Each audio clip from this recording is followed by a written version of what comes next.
Bonsoir à tous et bienvenue dans le Grand News, il est 20h, voici les titres que nous allons aborder en ce samedi soir. Le nouveau Premier ministre Sébastien Lecornu ouvre le chantier de la décentralisation. Il veut lui donner davantage de compétences aux collectivités locales. Quel enjeu derrière cette réforme annoncée? Nous ferons le point dans ce journal. Aux États-Unis, la trajectoire interrompue de Charlie Kirk, figure conservatrice et proche de Donald Trump. Son parcours politique reste inachevé après une carrière marquée par des prises de position plutôt radicales. Il a été assassiné il y a quelques jours. Nous ouvrirons une page spéciale au début de ce journal pour revenir sur son parcours hors norme. Polémique après l'agression d'un policier à Tourcoing, plusieurs suspects remis en liberté malgré la gravité des faits. Une décision judiciaire qui suscite encore l'incompréhension. Nous partirons en Mongolie où des paléontologues annoncent la découverte du plus ancien dinosaure à crâne en forme de casque, une trouvaille exceptionnelle qui éclaire l'évolution des gros fossiles.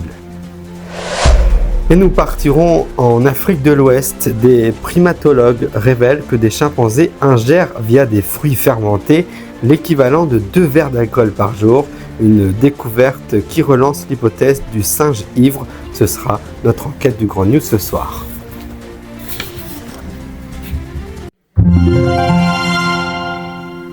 C'est l'un des premiers grands chantiers du nouveau Premier ministre Sébastien Lecornu qui a décrété l'ouverture d'un vaste projet de décentralisation. Objectif affiché, transférer plus de compétences aux collectivités, notamment dans le domaine des services publics du quotidien. Mais derrière ces annonces, cette interrogation reste nombreuse, aussi bien du côté des élus que des citoyens. Les explications de nos experts ce soir. À peine nommé, Sébastien Lecornu veut marquer son empreinte. Le Premier ministre a lancé cette semaine ce qu'il appelle un grand chantier de décentralisation. Une réforme destinée à donner davantage de pouvoir aux collectivités locales, avec un mot d'ordre, rapprocher l'action publique du terrain. Concrètement, plusieurs compétences pourraient être transférées vers les régions et les départements. Parmi elles, la gestion des transports, de certaines infrastructures scolaires, ou encore des politiques de santé de proximité.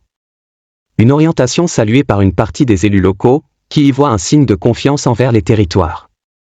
Mais pour d'autres, l'annonce suscite des réserves, manque de moyens financiers, crainte d'un déséquilibre entre régions, ou encore complexité administrative accrue. Du côté du gouvernement, on promet une méthode claire, concertation avec les associations d'élus, calendrier précis, et une réforme votée au Parlement dans les prochains mois. Sébastien Lecornu veut ainsi renouer avec une promesse souvent évoquée, mais rarement tenue, donner davantage de liberté aux collectivités. Un pari politique qui pourrait redessiner en profondeur le fonctionnement de l'État et des territoires. Aux États-Unis, il a incarné l'un des visages les plus visibles de la droite conservatrice, Charlie Kirk, fondateur du mouvement Turning.USA, s'était imposé comme un fervent soutien de Donald Trump, le président américain, tout en étant régulièrement critiqué par les franges les plus radicales du camp républicain. Sa trajectoire brutalement interrompue laisse l'image d'un parcours politique inachevé, retour sur une ascension fulgurante et incomplète. Reportage Marine Leboeuf et toute son équipe. Charlie Kirk n'avait que 18 ans lorsqu'il fonde en 2012 l'organisation Turning.USA, une structure destinée à mobiliser les étudiants américains autour des idées conservatrices. Très vite, il devient un proche du camp républicain et s'impose comme un allié fidèle de Donald Trump, notamment lors de la campagne présidentielle de 2016. Son style est offensif, ses interventions spectaculaires. Charlie Kirk n'hésite pas à provoquer, à attaquer frontalement la gauche américaine, en particulier sur les questions d'immigration, d'idéologie progressiste et de liberté religieuse. Un positionnement qui lui vaut une notoriété rapide, mais aussi de nombreuses critiques. Malgré cette ascension fulgurante, son parcours reste marqué par des divisions internes. Certaines figures de la droite américaine lui reprochent un ton trop radical, d'autres, au contraire, jugent son engagement insuffisant face aux nouveaux courants ultra-conservateurs. Le 10 septembre dernier, lors d'une intervention à l'université d'Utah Valley, Charlie Kirk s'exprime une dernière fois en public, avant d'être mortellement touché par balle. Une fin brutale qui met un terme à un parcours politique inachevé. Aujourd'hui, ses partisans lui rendent hommage, saluant la figure d'un militant infatigable. To my great fellow Americans, I am filled with grief and anger at the heinous assassination of Charlie Kirk on a college campus in Utah. Charlie inspired millions, and tonight, all who knew him and loved him are united in shock and horror. Charlie was a patriot who devoted his life to the cause of open debate and the country that he loved so much, the United States of America. This is a dark moment. Mais pour beaucoup, son héritage reste controversé, celui d'un homme qui voulait incarner l'avenir de la droite américaine, sans jamais avoir pu transformer cette ambition en véritable pouvoir politique. À Tourcoing, dans le Nord, un policier a été violemment passé à tabac, puis filmé et diffusé sur les réseaux sociaux. 9 personnes ont été mises en examen et certains des agresseurs présumés ont déjà été remis en liberté.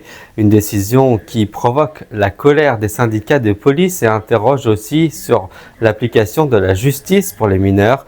Antoine de Saint-Exupéry nous explique les faits. Les images avaient choqué. Un policier roué de coups le 11 septembre dernier à Tourcoing. En quelques secondes, l'agent est au sol, frappé à plusieurs reprises, son équipement arraché. La scène, filmée et diffusée sur les réseaux sociaux, avait rapidement suscité l'indignation. 9 jeunes, dont plusieurs mineurs, avaient été interpellés et mis en examen pour violences aggravées. Mais la décision du parquet de Lille surprend, certains suspects, notamment âgés de 15 et 17 ans, ont été remis en liberté. 2 d'entre eux sont désormais placés sous strict contrôle judiciaire, l'un dans une structure éducative, l'autre éloigné en Loire-Atlantique. Un 3e mineur fait l'objet d'une mesure éducative avec obligation. Pour les syndicats de police, c'est l'incompréhension. On ne comprend pas comment de tels faits peuvent ne pas conduire à une détention provisoire, dénonce Bruno Bartosetti, du syndicat Alliance. Le gouvernement réagit également. Le ministre de l'Intérieur, Gérald Darmanin, et celui de la Justice, assure suivre le dossier de près, tout en rappelant le cadre légal. La détention provisoire des mineurs de moins de 16 ans n'est possible que s'ils ont déjà été condamnés pour une infraction. Une règle critiquée par une partie de l'opinion et certains élus, qui estiment que la loi n'est plus adaptée à la violence de certaines agressions. Faut-il la modifier ? La question est désormais posée, alors que le policier agressé, toujours hospitalisé, souffre de multiples fractures et d'un traumatisme psychologique lourd. C'est une découverte scientifique de tout premier plan en Mongolie. Une équipe de chercheurs a mis au jour un fossile vieux de 70 millions d'années, celui du plus ancien dinosaure dit casque.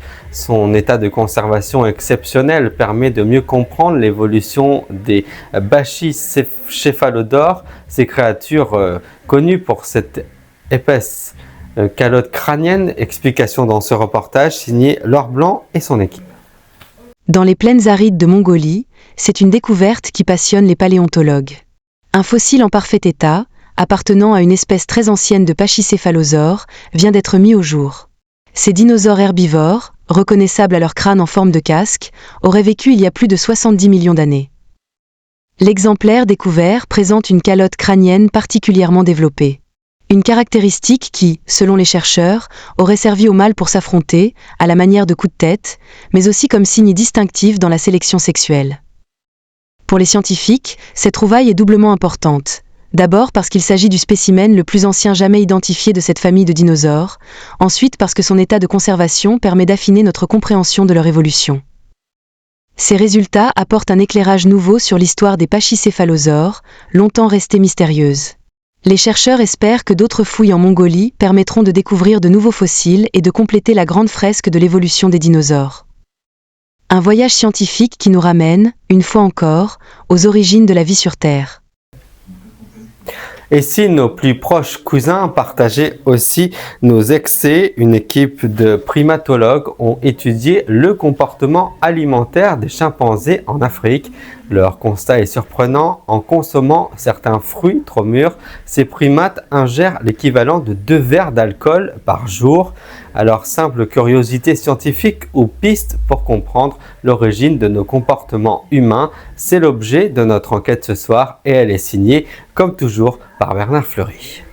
Dans les forêts d'Afrique de l'Ouest, les chimpanzés consacrent une grande partie de leur journée à la recherche de fruits. Des fruits qui, en mûrissant, contiennent naturellement de l'éthanol, un alcool produit par la fermentation du sucre. Entre 2016 et 2022, des chercheurs ont observé plusieurs groupes de chimpanzés sauvages au Ghana et en Guinée. Résultat, les primates consomment régulièrement des fruits fermentés, ingérant en moyenne l'équivalent de 2 verres de vin chaque jour. Mais loin de tituber, les chimpanzés semblent parfaitement adaptés à cette consommation. Leur organisme dispose d'enzymes capables de dégrader rapidement l'alcool.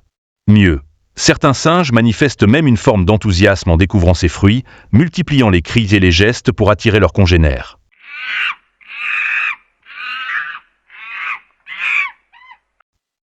Pour les chercheurs, cette découverte nourrit une hypothèse, celle du singe ivre. Selon cette théorie, nos ancêtres humains auraient, eux aussi, été attirés par les fruits fermentés, développant peu à peu une tolérance et peut-être une appétence particulière pour l'alcool. Si l'étude fascine la communauté scientifique, elle pose aussi une question plus large. Et si notre rapport complexe à l'alcool plongeait ses racines bien plus loin que notre propre histoire ? Une enquête qui rappelle, une fois encore, combien les frontières entre l'homme et l'animal sont parfois minces. C'était Bernard Fleury pour l'enquête du Grand News. Et tout de suite, faisons un point de météo.